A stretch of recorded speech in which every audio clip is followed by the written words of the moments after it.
Hello, my crafty friend, and thank you so much for joining me here to see today's junk journal flip through video. This is a big, tall journal stuffed full of random eclectic goodies. And both the title and the theme for this one are For Beauty's Sake. And the idea was inspired by a French art movement that was called L'art pour l'art, which gets translated into English as art for art's sake. And kind of the mission statement behind that art movement was the creation of objects just for the sake of making them to share beauty in the world and to make something for its own sake. So art tends to fall into categories of cultural movements and sometimes political agendas.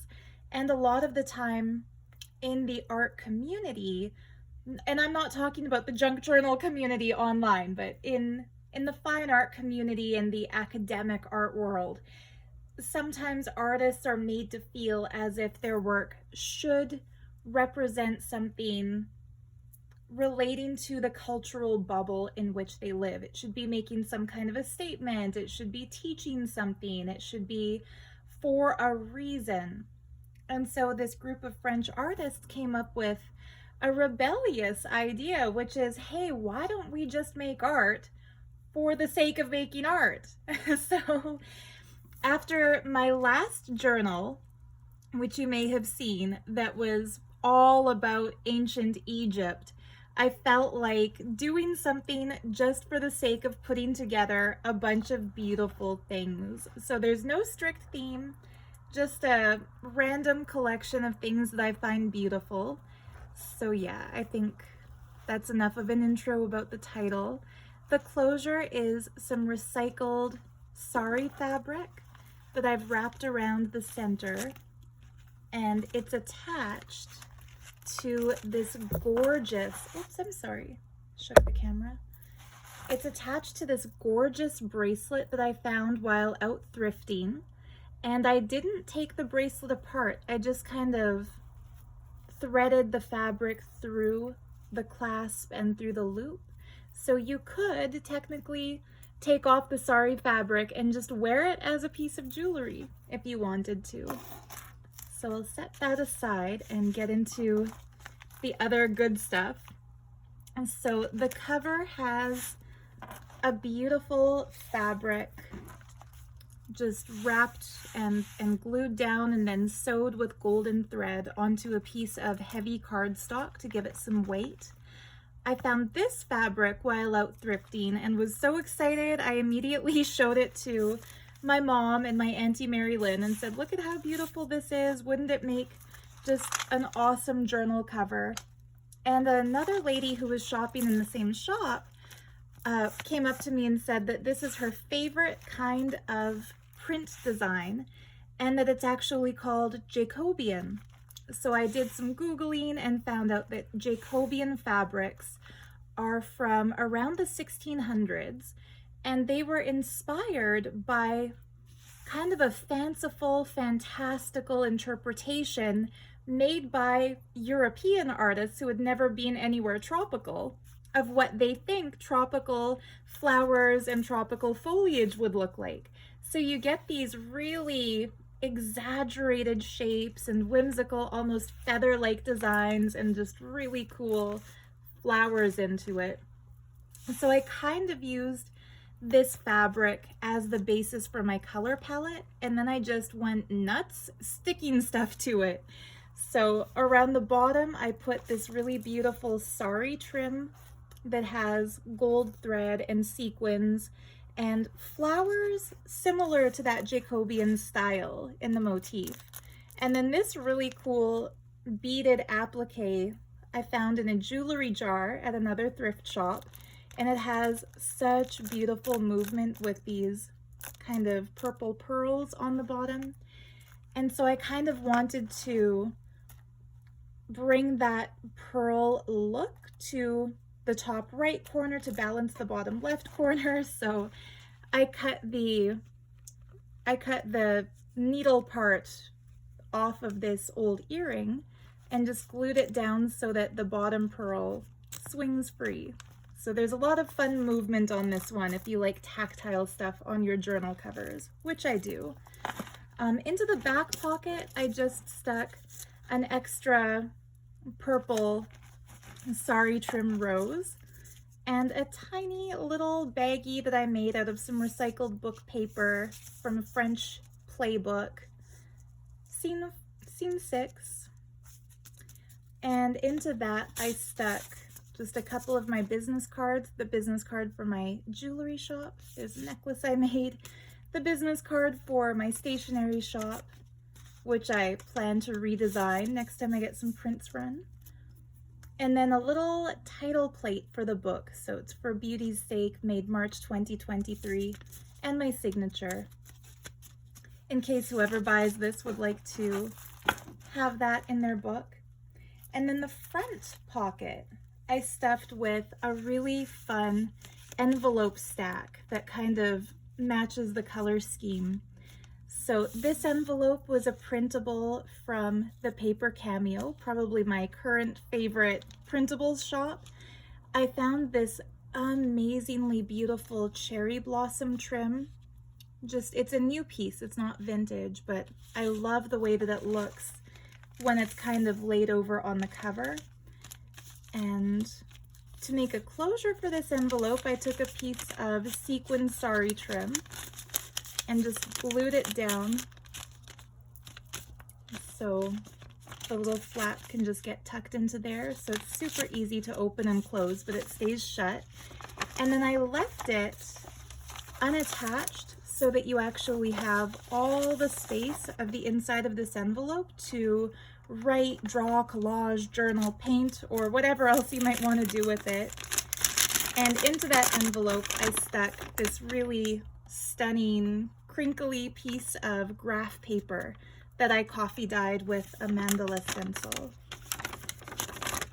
And so that just gives it some nice volume, and that kind of thing is fun to just tear up and use in your collages or journal on it or do whatever you want with it, but I really like how that little envelope turned out.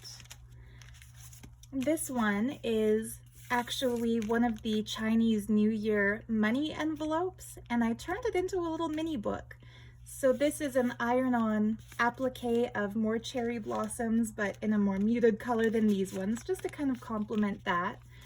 I kept the little flap that would close the money envelope, but I cut it open here, lined it with some vintage music paper, and then just made a little booklet using some torn pieces of coffee dyed paper. And I like layering different sizes and different shapes of paper to give you that layered look in a book. So this would be a great place to, do some journaling, maybe write what you want to call your book, maybe write your goals or manifestation intentions or whatever purpose you plan to use the journal for. And then on the back, I made a little pocket out of this pretty purple and gold marbled scrapbook paper and just stuck in a little sample of one of my favorite antique Asian books. I say Asian because I'm not sure whether it's Chinese or Japanese script. I would love to find out though, so if anybody watching this knows, I would be very happy to know.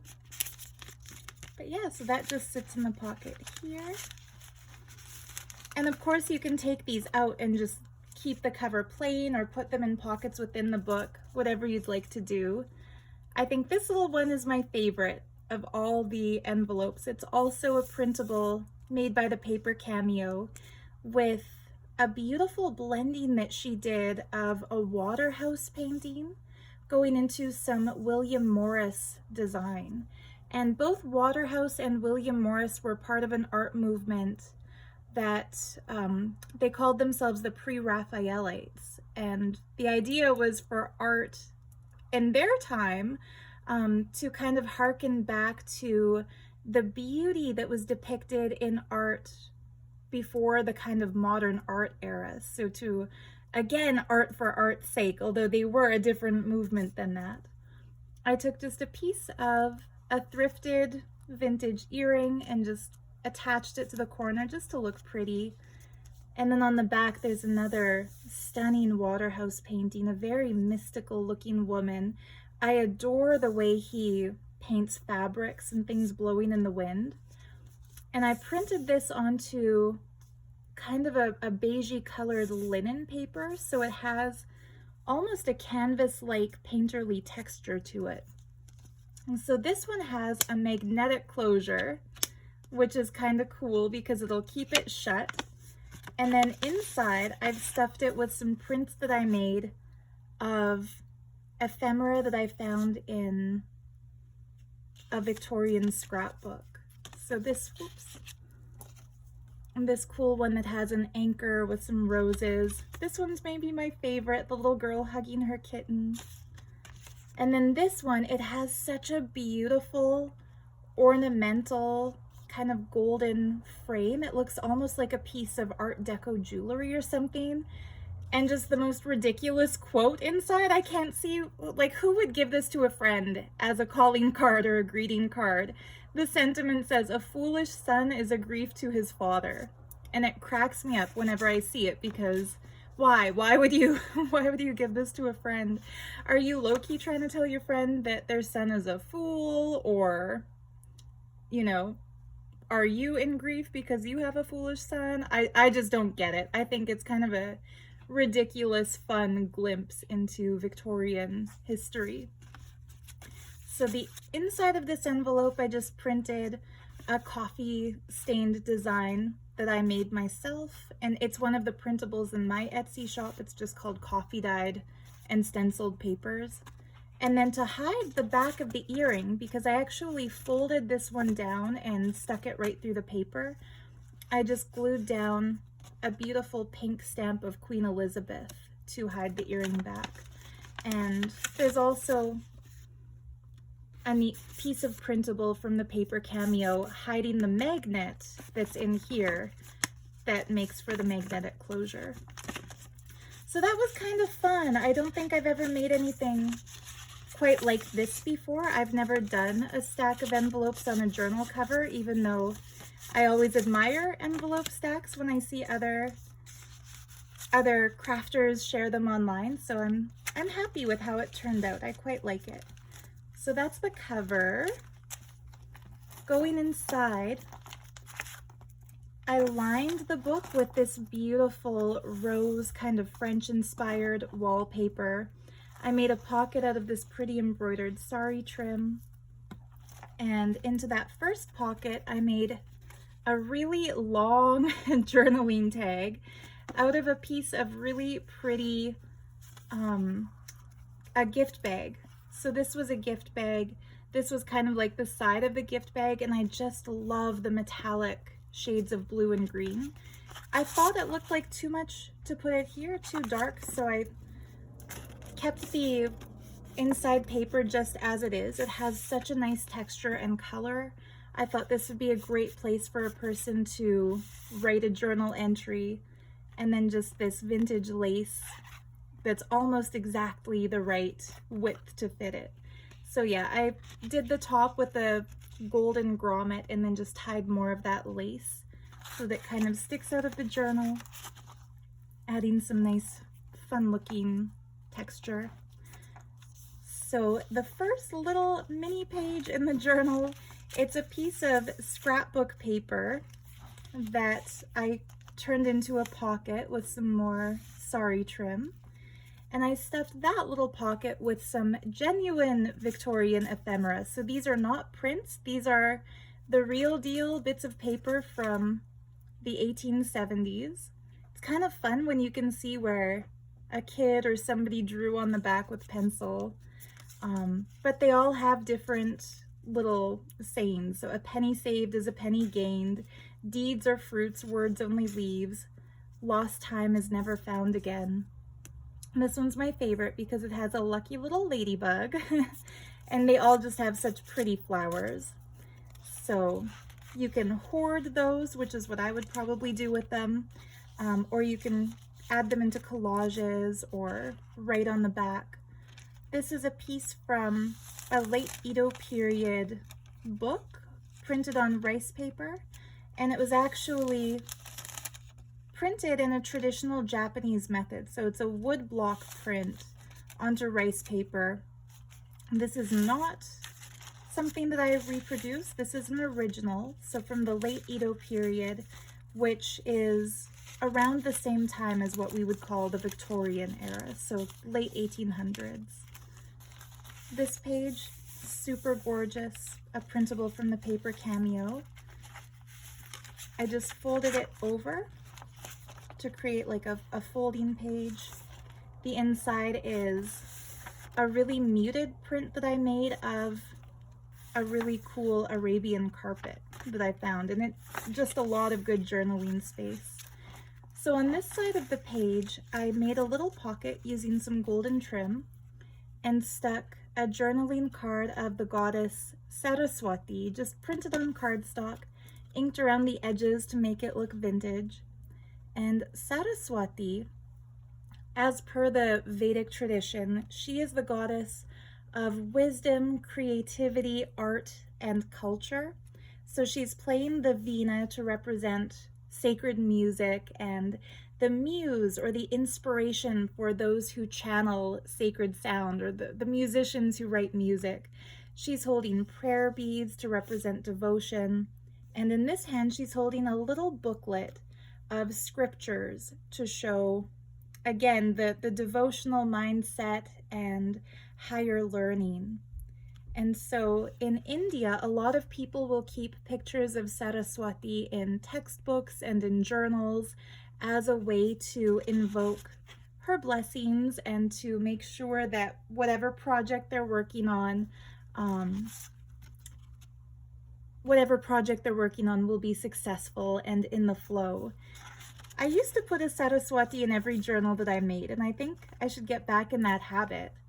And just for those who are interested in Vedic culture, right now we are in the middle of a festival called Navaratri, which Nava means 9, Ratri is night, so it's like the 9 sacred nights where the goddess is celebrated in her multiple forms. And on the 10th day, it's a celebration of the victory of divine feminine conquering evil, so overcoming, symbolically it's the goddess slaying a demon, and we can take that in our own lives to represent overcoming our challenges and succeeding against adversity. So this book was made, or was completed, during the Navaratri season. So personally, I feel like that invokes some of the goddess energy. Moving on, we have a beautiful piece of wallpaper from a Sears wallpaper sample book. It looks like it's been hand stamped, like it's made in a traditional printmaking way, and it is from 1928. So really old vintage. It's going to be antique, meaning 100 years old, in just a few years. So really, I love this style. I almost kept this one for my personal beautiful paper hoard, but it went so well with the book that I decided not to be greedy, so I'm sharing my paper wealth. The side has this really pretty Indian trim, so you can read all about garden beauties, is what they called this one. Back in the day, it was 15 cents a roll. Today, I don't even want to think about how much that would cost per roll. This is a genuine French receipt from 1933. I love that year because it's the year my grandparents were born. So this is a fun page. Oh yeah, and I won't say it every time, but I left a lot of paper just blank so that you'd have plenty of space to journal. Even a page like this, you can collage over it and you can journal kind of in the blank areas. So this is a piece of paper that I coffee dyed over a blue sheet of paper, so some of the blue ink from the other page soaked through and stained it, which I thought looked really awesome. I trimmed it with this really pretty kind of ombre blue, almost looks like water waves, and then put a little sari trim tab of one of my favorite embroidered trims. And the thing that I photocopied onto this paper is a French document from the 17th century. So it's from the 1600s. I don't think I'll ever be able to actually sew it into a book or tear it up to collage, but it looks really cool reprinted. So on the back you see that really cool stencil that I put wild coffee dye in it, and I love how it has kind of like a watery, smeary, painterly effect. Another really pretty sari trim tab. I put a pocket here and I left it empty. You could put something into it. Maybe I'll put a couple things in there right now since I don't ever like to leave a pocket empty. So here is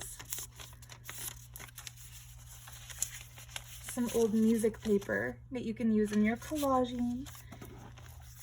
So it's a print of kind of a peacock colored gemstone brooch, and I took an actual little rhinestone brooch from one of the jewelry jars that I love to pick up to incorporate in my journal making and just stuck it in the middle.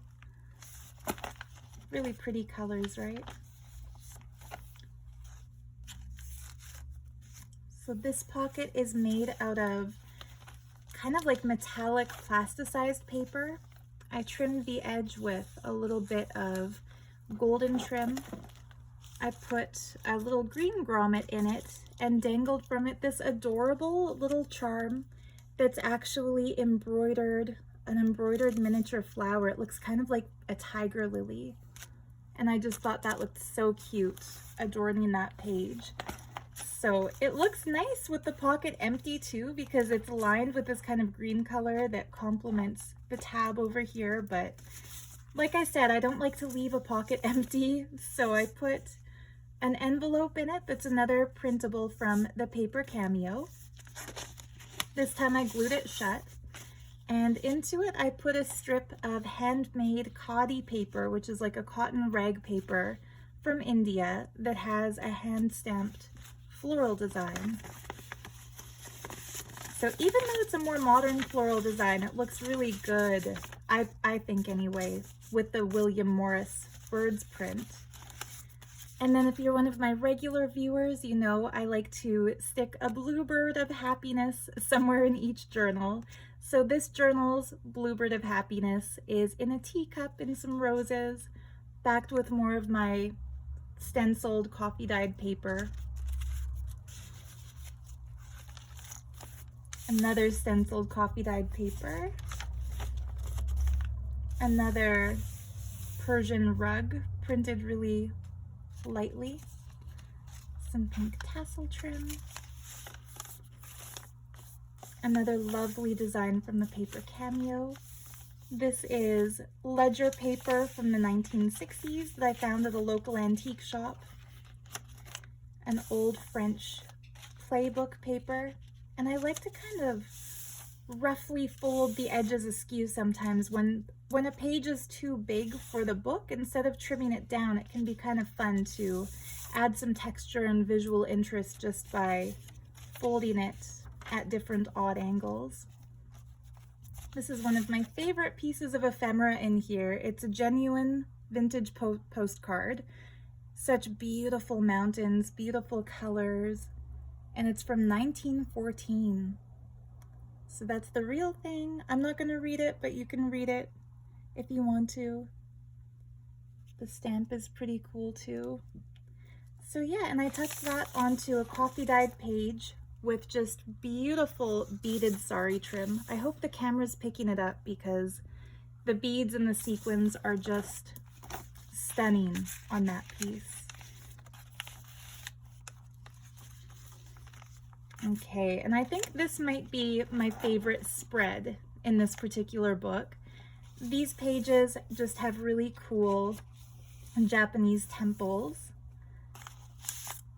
This one has a pocket made out of a cool armoire, and into that pocket I put a little tag book that you can actually, it's a little bit tight, but the tags do kind of swivel around, each one with a different kind of floral on ledger design. And the backs are backed with this really light kind of butterfly paper, so you can very nicely journal on them. I admit I should not have made the grommet so tight, but trust me, it can be done. And then this pretty blue eyelash trim so that it kind of hangs out of the book to add that texture. And what I love so much about this page is that this is kind of inspired by the concept of a cabinet of curiosities. And I made it so it opens up, and I lined the inside of the cabinet doors with more of that beautiful Chinese character paper, or maybe Japanese character paper. And the way we see these gorgeous temples on the paper here, there's actually a postcard featuring one, this stunning pagoda in a Japanese garden. And that's actually a postcard from Japan, or sorry, not Japan, sorry, from Hawaii. So you'd think it was Japan because of the beautiful kimonos the ladies are wearing and because it's a Japanese garden, but that's actually in Hawaii. And it's a vintage postcard. It did not have a stamp or any writing on the back, so I didn't really mind gluing it into the book, but I just think it's so cool. It's kind of like everything up until now in the book is illustration or painting, and then these doors open up and lead you to an actual photograph. So it's kind of like entering another realm. And we do have another Bluebird of Happiness in this really pretty teacup that I tucked in here because it actually is a pocket too. So you could fill up that little cupboard if you wanted to.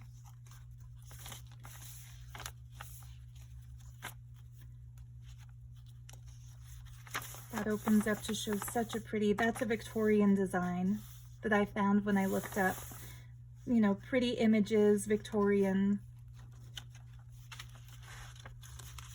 And then this is another one of my favorite things in the book.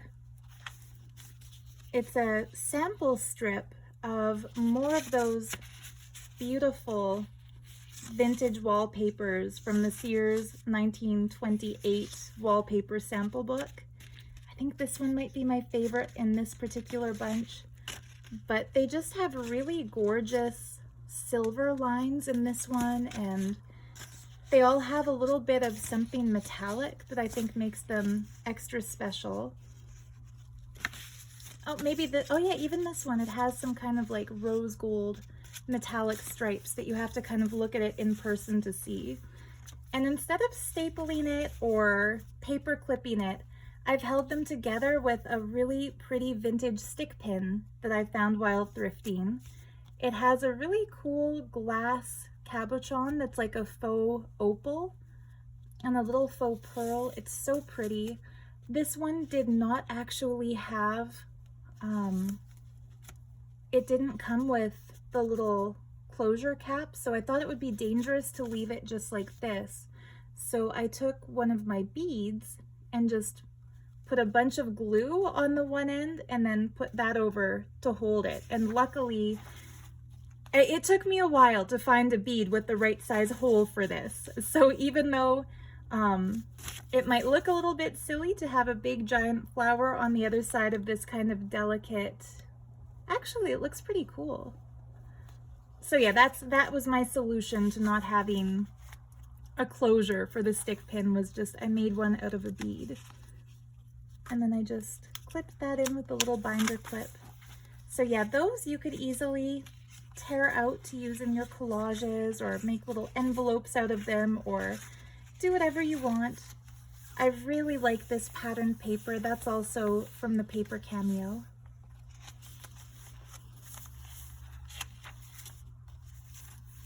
Love that one. And I love this William Morris design.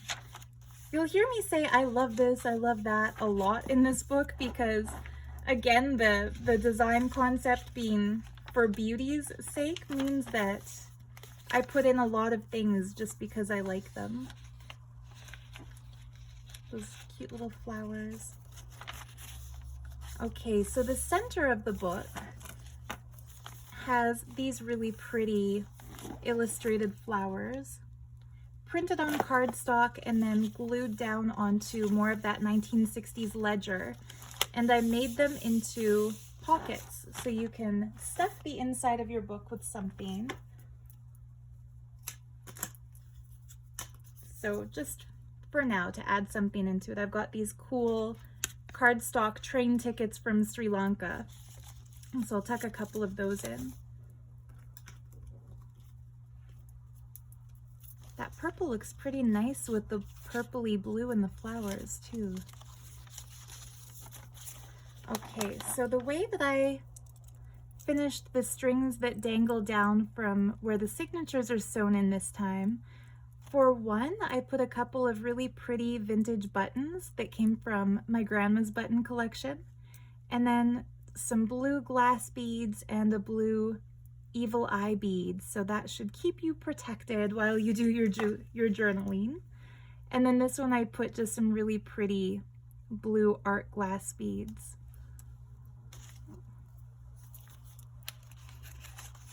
And now we get into the other side. So such pretty papers, right? More of that from the inside front cover, just because I like it so much and it goes so well with the theme of this book. Okay, this paper, I made a clip out of an old clip-on earring, and I don't like to leave the back of a clip-on earring plain because I think they don't look very pretty, so I glued just a little medallion from an embroidered kind of beaded sari fabric to the back. That way it looks pretty on both sides.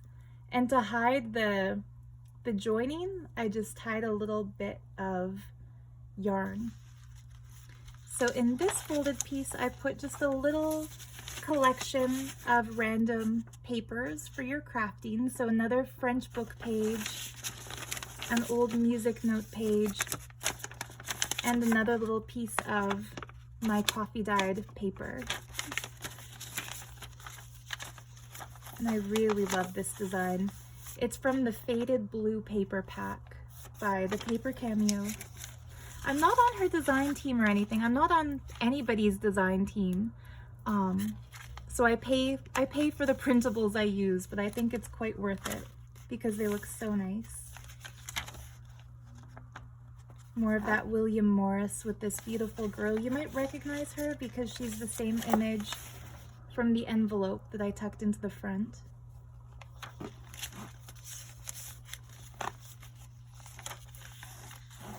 That's pretty trim.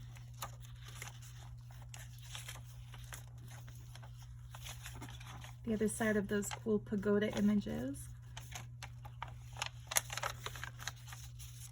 Other piece of that French playbook. I put a little strip of that really pretty washi tape that I've been hoarding because it's so pretty, but I felt like it went with these pages too well not to use. And then to kind of reinforce where that page was tearing a little bit, I just glued down a strip of, okay, so sorry, my phone ran out of storage space, so I had to quickly delete some stuff and then start filming again. So I was just saying that I reinforced where the paper was starting to tear using just a scrap that I glued down, and then a cute little illustration of a birdie in a nest that came out of a vintage book.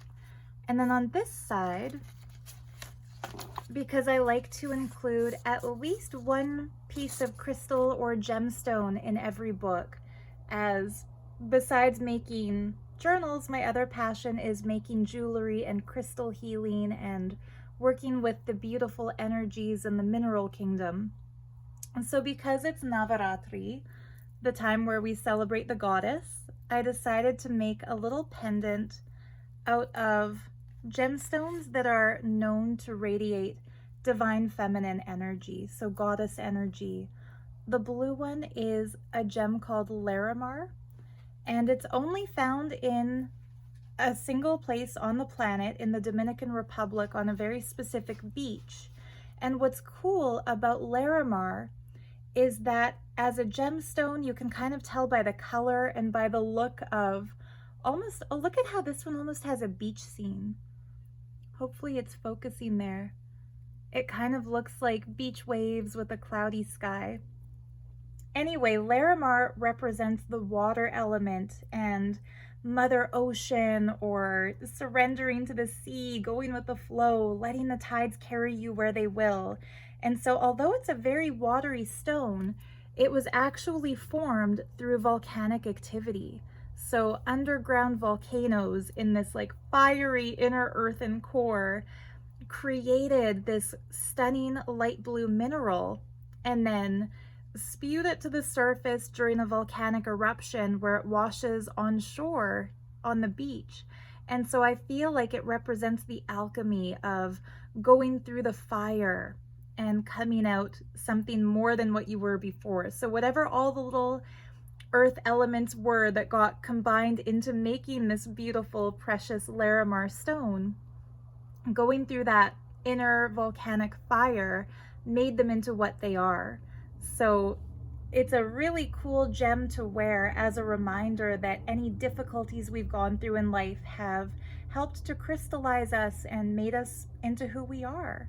And I think it's also a really cool gem to wear during Navaratri, where we celebrate the divine feminine conquering her obstacles, because each one of us is that. And then hanging from that Larimar, I put 3 beautiful little beads of rainbow moonstone, which is also a goddess energy gem. It's the very first time I ever bought myself a piece of crystal healing jewelry. It was a rainbow moonstone pendant. And the lady at the crystal shop told me that's the gem of the goddess, and I've kind of kept that in my head ever since, that moonstone is the gem of the goddess. So you could definitely put this on a chain and wear it. It has both silver and gold, so mixed metals, meaning it'll go with everything. But for decorating the book, I've just put it on a little paper clip here. The moonstone is prettier in person because I don't know if the camera's picking it up, but it has the coolest flashes of light blue when the light hits it just right. This is just a strip of paper that was an offcut. Look at that little butterfly, so cute. And then inside this ledger fold out, I put, whoops, I'm sorry, I think my camera angle shifted when I had to delete stuff. So the bottom might be cut off a bit, but I think you can see most of the book. I put a few pages from a cross-stitch magazine from the 1960s. So really cool old cross-stitch patterns. This is not coffee dyed or reproduced. Isn't that pretty? Yeah, so that's a genuine old ephemera piece. I love the flamingos. Really fun. So again, you can just use that for your collaging or paper collecting. Maybe we'll say collecting instead of hoarding. I think there's less of a stigma if you call yourself a collector. I took this out of an old art history book. I just love the look of the cathedrals.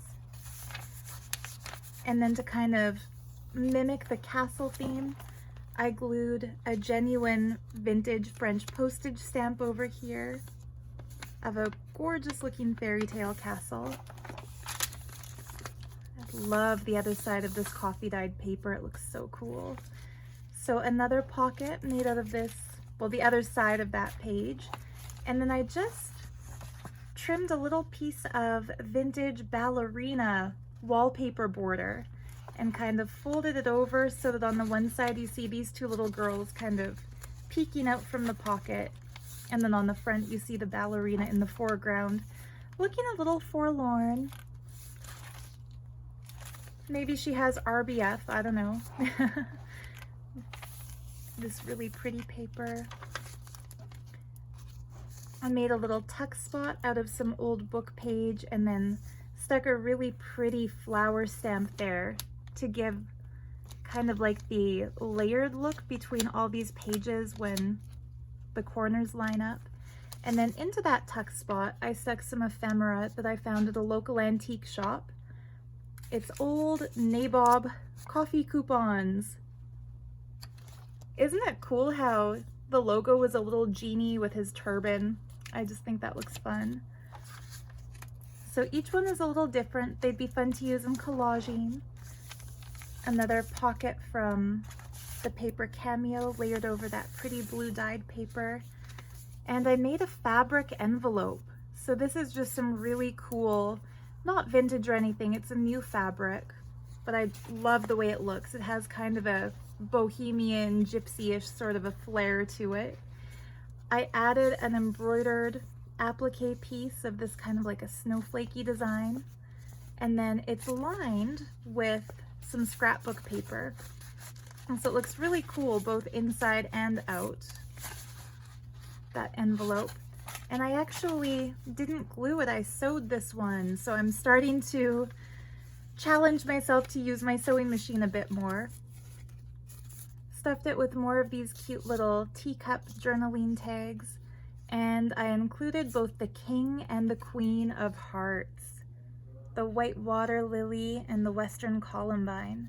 So these are plain cards that I picked up in one of our national parks that feature the wildflowers of Canada. Really pretty. But yeah, the King and the Queen of Hearts, I felt like they can't be split up. They have to be used together in something. And this felt like the right project for that because we're just getting into springtime. And this pocket has such a cute little swirly and pretty little flowers on it. This flips up so you can use the page for journaling. I couldn't make a book of beauty with pink and blue and not use some of my all-time favorite sari trim.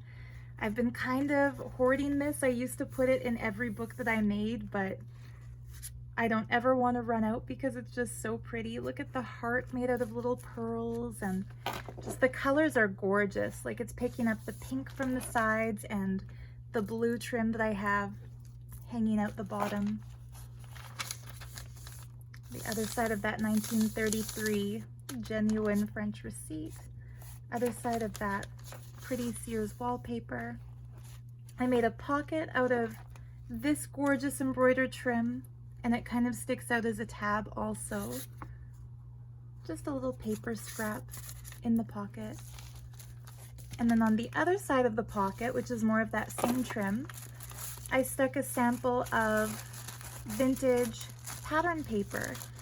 And I've seen other journal makers on YouTube do really cool stuff with this. Like for example, you can make a collage out of whatever you want and then glue some of this down over the collage, and you can actually see through it to what's beneath, so it gives a really cool layered paper effect. You can kind of see what I'm talking about, how you see the paper that's through it on the other side. So anyway, I thought that added some fun paper texture to the book. It's just messily folded, but you can either keep it where I've put it or take it out and add it into your collages. The other side of that Edo period Japanese printed book, and at long last we reach the back. So I made a big pocket out of this beautiful scrapbook paper, trimmed it with some of my favorite light blue Indian trim. I always wear a ring of that color because it's my favorite color. And so in that pocket, I put a journaling card with this pretty book stack and a rose. Just inked the back to make it look old. This is a little mini belly band that kind of just hides where the wrapped over fabric meets the wallpaper liner. Into that belly band, I stuck just a little fun journaling card that I made out of another book stack print and another little sample of vintage lace. So that just kind of sits there and looks cool. A little strip of pink tickets. Those are always fun little elements to add to a collage. And yeah, the last journaling space in the book would be that pretty little journaling card. The pocket is deep. I just kind of left this sticking out a bit because I like to be able to see the books. Yeah, and then there's our back cover again. And so there we have it. Beauty for beauty's sake, or just for beauty's sake. probably my favorite journal that I've ever made as far as aesthetic goes. I love the way these colors look together. I love just the fun eclectic collection of jewelry pieces and fabric scraps and papers and such. So hopefully you love it too. I'm guessing you probably do if you watch this whole video. And whoever buys it, like I do with every book, will get the rings that I'm wearing here. So instead of wearing one ring to match the theme of this book, I put 3 little rings together, kind of like a little ring stack, just because I felt like they look good together. Originally, I was just going to do this one because to me it matches the book's theme. It has such a pretty, kind of a beigey color enameled flower petals with a really pretty pink gemstone in the center. It's open back, so the light really shines through. And it's actually stamped 925 on the inside, so this was kind of a lucky find in a jewelry jar because it's sterling silver. And this one is also stamped 925, sterling silver, but it's being gold plated, and it has these like teeny tiny little crystals or like little faux diamonds. It looks really cool. And then my favorite, because I love eternity bands, you can see it has one stone missing, but it's just a really gorgeous, simple faux diamond eternity band. And it's not stamped or anything. I think it's just a costume jewelry piece, but super, super pretty. And they're beautiful. I put them together just because they're pretty together. So again, it matches the theme of beauty for beauty's sake, just pretty rings for pretty rings' sake. And that's it. So thank you so much for watching this whole big long video. I hope you love this journal as much as I've loved making it. And I hope you have fun playing with all the stuff that I've put inside it if you choose to buy her. So much love to you. Happy journaling, happy crafting, and we'll see you in next week's flip through. Bye.